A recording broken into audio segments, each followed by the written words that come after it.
Hello there, ladies and gentlemen. Now, if you are trying to bulk without turning into a fat mess, this video is the perfect video for you. These are the 5 steps that every man or lad must follow if you want to build muscle without looking like you slam donuts for breakfast, lunch, and dinner. Dirty bulks are dead. You look awful, you feel awful. I've done them in the past and they just aren't necessary. Let me show you how to do it right. Now, I've been through pretty much every phase. I was skinny fat, I've undereaten, I've overeaten, I've been a little bit overweight, I've been carrying a little bit more fat than I would like. This video is going to save you so much time. It's going to stop you from wasting time, months, potentially years, from bulking the wrong way. Oh, and it'll do your confidence a favor too. Step number 1 is to set targets. I can't stress how important this is. I've done it myself. I've had people who I've messaged, who I've spoken to, who've done it themselves, where they bulk, they don't set targets, and then they just eat everything in sight. And then a couple of months down the line, they look in the mirror and they think, Jesus, like, where has all that come from? You need to set targets. So for bulking, I always preach with me and my clients to gain between 0.3 and 0.6 kilograms per week. That way, you can limit fat gain. Now, if you are putting on between 0.3 and 0.6 kilos per week, there's a very high chance that you aren't gaining a massive excess of body fat. I typically like to stay in the lower end of that range, simply just to ensure that we are maximizing muscle gain and we are limiting excess fat gain. But anywhere within that range is completely fine. Another reason why this is so important is because a lot of people bulk and then the minute that they lose a couple of lines or a striation goes or the abs are just about fading, they panic and they come out of the bulk and they go back into another cut. And they're in this limbo phase, this grey area where they're half into a bulk and then they go a little bit too far and then they're half into a cut and then they go a little bit too far. And you just never really see any decent amount of progress. So if you're going to bulk, if you say you're going to bulk, commit to it for a minimum of 12 weeks. Now, 12 weeks is the bare minimum term that you need to commit to a bulk for you to see any sort of decent results.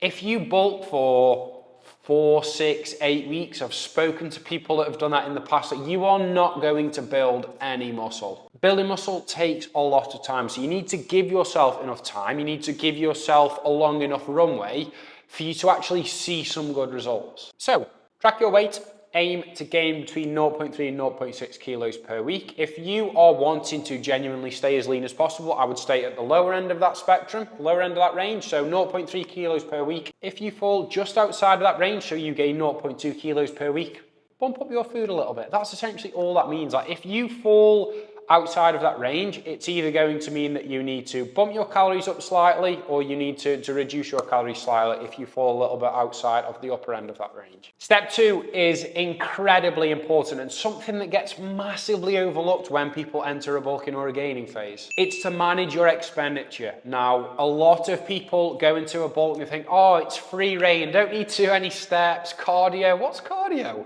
You do need to manage your expenditure and you do still need to do steps and to have a step goal and to do little bits of cardio throughout the week. I have just finished over a 12-month bulk. Now, at the end of that bulk, for the last 2 months, I was doing 5 20-minute zone 2 sessions per week. But before that, so for the 10 months of bulking before that point, I was doing 5 30-minute sessions per week, which some people would think is quite a lot. Now, if you look at the pictures that I'm going to pop up on the screen, I've gained quite a lot of muscle, and I've also managed to stay relatively lean. Considering that I've genuinely been pushing up consistently for over a year, there's not really too much body fat gain, or there's no excess body fat gain. It is literally just body fat gained as a means of pushing up my calories over a long period of time, which is completely normal. So just to reiterate, a lot of men get lazy. They don't do any steps, they're neat drops, they're not doing any cardio. And with this increase in calories, this increase in food, you do just gain excess body fat. Ideally, you want to keep your expenditure consistent so that your surplus is clean and it's predictable. Keeping expenditure moderate to quite high will also allow you to create more of an appetite, which is essentially going to allow you to have a longer runway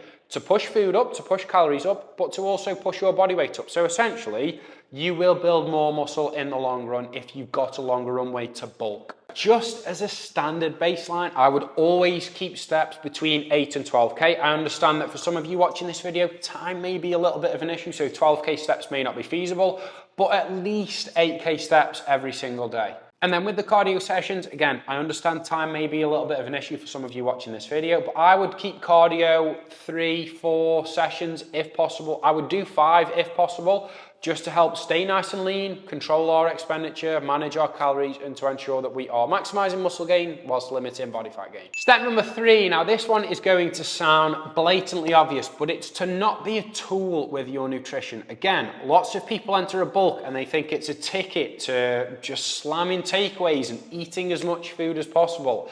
And yes, you can do that. Yes, you will build muscle. You're going to gain a lot of body fat and you're going to cut your bulk very short, meaning that you won't build as much muscle as you could have done if you were to eat clean and enjoy little bits of food here and there. Now, bulking doesn't mean you can eat everything inside. And bulking also doesn't mean that you dirty bulk, because some fella on TikTok said that it's the best thing to do, even though he looks like he's never touched a weight in his life. You only really need a 200 to 400 calorie surplus. Any more than that, and you are running the risk of piling on unnecessary fat. Some rules that I abide by: stick to 80 to 90% of whole foods, consume 1 gram of protein per pound of body weight. I'm sure you've heard that thrown around a billion times. I'm pretty sure I've said it a billion times myself.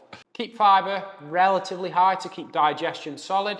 And then I would limit the takeaways and the cheat meals, if you want to call them that, to 1 a week as a maximum. Like if you can go through a week and not have a takeaway because you enjoy the food that you eat, I would definitely do that. It's going to serve you better in the long run and you're going to get better results. So just a little tip, more food isn't always better. More food isn't always the answer. Enough food consistently is what will build you muscle and keep you nice and lean. Step number 4 is to train to failure. Now this is one that's completely person dependent. What you will class as failure is different to what I will class as failure, is different to what my coach would class as failure, because it's a learning curve.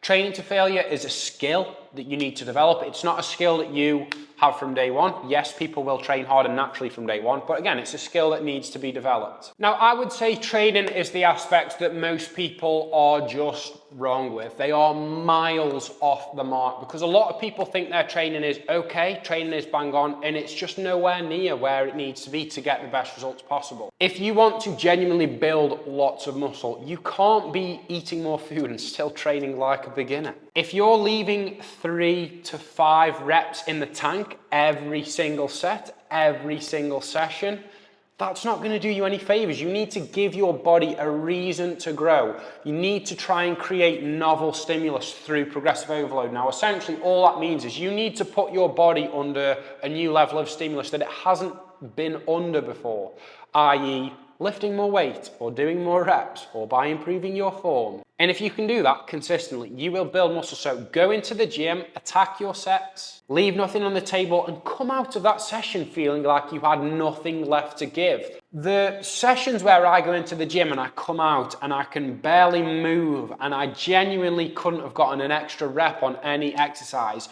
those are the sessions that are the most rewarding. Those are the sessions that feel the best. So if you're going into the gym, go in there to do the work, go in there to graft, go in there to train hard, and you will come out feeling better for it, and you will see better results. How can you train harder? How can you ensure that you are training to failure? Use a logbook, track your lifts, focus on progression, focus on beating your lift in the last session, whether that's through more weight or more reps, and do that consistently.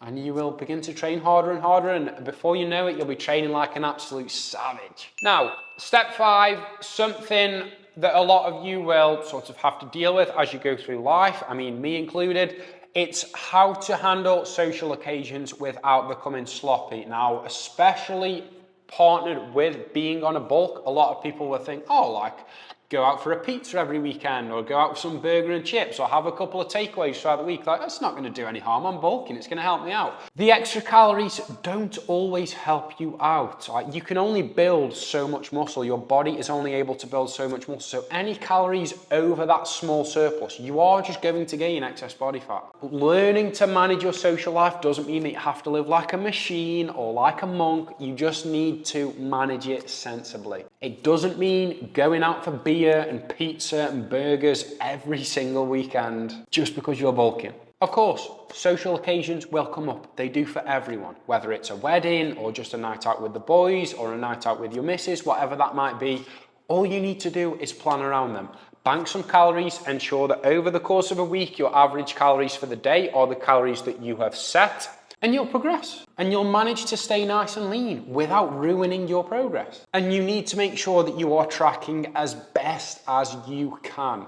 1 untracked day every single week, 52 untracked days over the year. That is enough to ruin your bulk, cut it short, and harm your results. So, a couple of smart tips to help you manage your social occasions is to always keep protein high as a solid base. Even if you are having a meal out, ensure that you are getting your 40 to 50 grams of protein in to optimize muscle protein synthesis. Moderate your alcohol. So if you are going to go out to the races or to a day session or whatever that might be, make sure you are tracking your booze. Don't let one night out turn into a full weekend off plan where you are binging on food, you're not moving, you're drinking a full keg of beer. And then make sure the next day you are back into routine. So stay active, stay moving. After a night out, I would never train. Recovery is going to be poor, you won't have had a good night's sleep, and you'll just be feeling a little bit rough from all of the booze. So have the day off of training, but just make sure that you are active, you're doing your steps, and you're going and doing a little bit of cardio later on in the day. Now, just to wrap up, bulking really isn't that complicated. Yes, it can be a little bit tough when you've got loads of social occasions on, but you just need to make sure that you're managing it in the right way. That's not to say that bulking is easy. It's not. It's really not. If you want to get bulking right whilst managing social occasions and ensuring that you're limiting body fat gain, you're getting the best results possible, you're building as much muscle as possible, it's not an easy process. It does require a lot of discipline. But if you stick to these 5 steps, I can guarantee that you will see better results with your bulk, you will build more muscle, and you won't really gain too much excess body fat. So you will build muscle and you'll maintain a decent body composition. So at the end of your bulk, it's a massive win because you'll have less body fat to take off, and you also would have built more muscle. I've helped loads and loads and loads of lads bulk the smart way, and they've always followed these 5 steps. If this video helped you out, drop me a like, drop me a sub. I'm gonna be posting loads more videos like this, helping lads like you to cut successfully and effectively, to bulk properly, to build a body that you're proud of and that actually looks good. If you want my help directly, DM me the word coaching on Instagram @FitWithMackie, or click the link in my bio. Catch you in the next video, people. Peace.